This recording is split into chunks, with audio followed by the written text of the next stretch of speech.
another concept and an overarching concept that I want to talk about and introduce for those who are new in the space or thinking about some of the trends in the space is when the regulatory agencies haven't spoken, food companies, beverage companies might think, well, there's a complete open playing field here and we can set the market and we can say how these terms are defined and we can rely on reasonable expectations.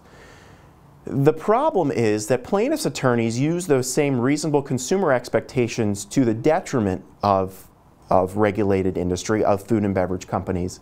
And they use absence of standards to say that these companies, for example, are, quote, preying on the vulnerability of uninformed consumers. And so when you're thinking about claims that aren't defined by the regulatory agencies, FDA, FTC, and USDA, and they're not well defined, or the agencies are thinking about creating a standard but they haven't opened a formal regulatory docket, I would urge you to proceed with caution and to think about evaluating the litigation trends in that space to see what courts have said about what those standards really are when in fact there's no official regulatory standard.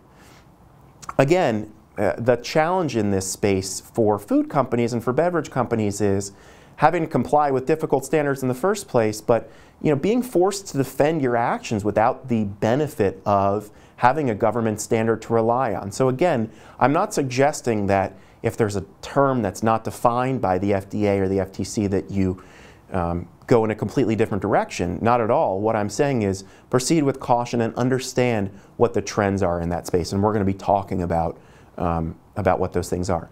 Without taking that preventative approach, you might fall prey to plaintiffs' attorneys creating a de facto standard that you probably aren't going to be comfortable with.